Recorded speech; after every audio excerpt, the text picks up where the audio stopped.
Anytime you're dealing with two cars sliding around, a guy hanging in between them, moving a bunch of fuel, it's a recipe for disaster.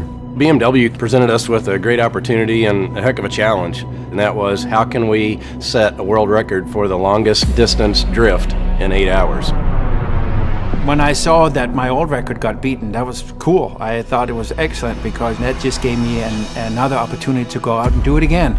The rules for the record now would allow, during the 8-hour period, to stop and refuel and do things like that. Obviously, we could put a big tank in, and that's what the previous records have done.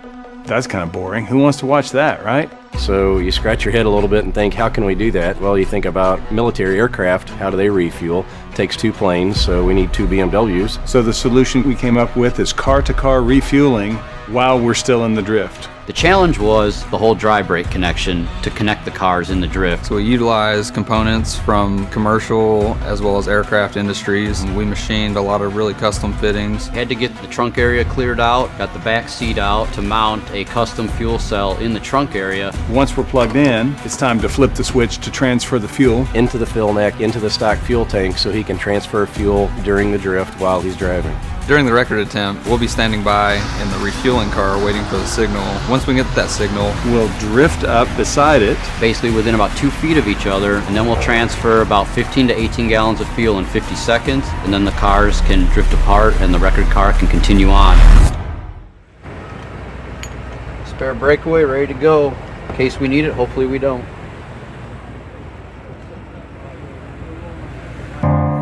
So we'll drift up to him, and then once I get there, we'll slow it down, and then we'll come out and disconnect it.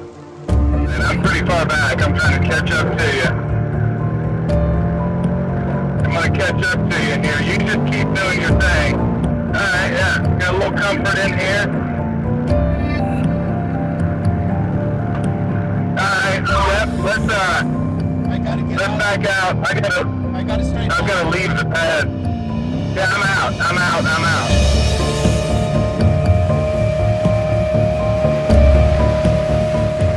Refueling a car a few inches from another car in a drift, in the wet, there's a lot of things that could go wrong. the first worry is fire, obviously. You're moving a lot of fuel. You're moving 15 to 18 gallons in a minute or less. If we get a leak or something happens, drivers slip up, something goes wrong, the cars break apart. Johan could spin out. I could spin out. For Matt, the refueling guy, he's going to be out there in the crush zone, and if those guys slip up and he's in the wrong spot, he's getting sandwiched. There's a little bit of risk there, but that's what makes it exciting. We're excited to get this going and see how it works and then go set the record.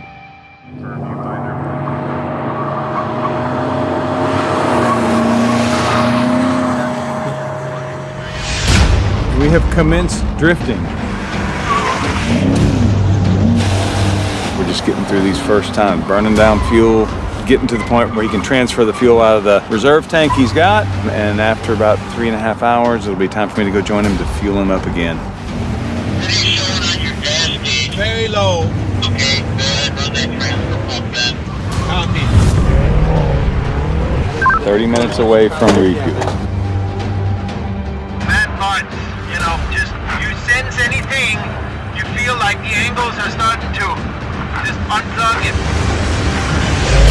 Copy. We got it.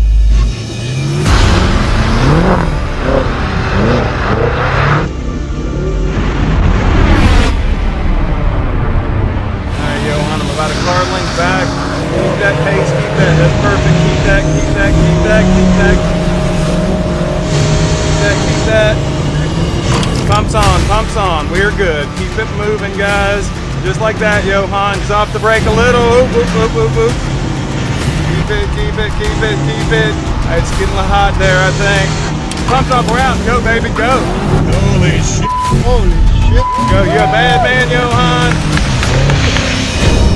The risk doesn't change every time we go out. Because you don't want anybody to get pinched between the two cars, and you don't want to lose the grip on the refuel apparatus, because that happened in the practice and they couldn't get back together, and then you have to stop.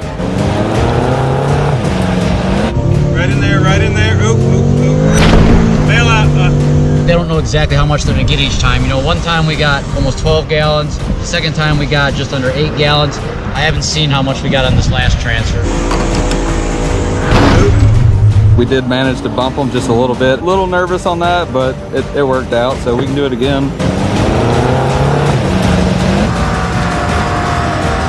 Woohoo! That's what I'm talking about.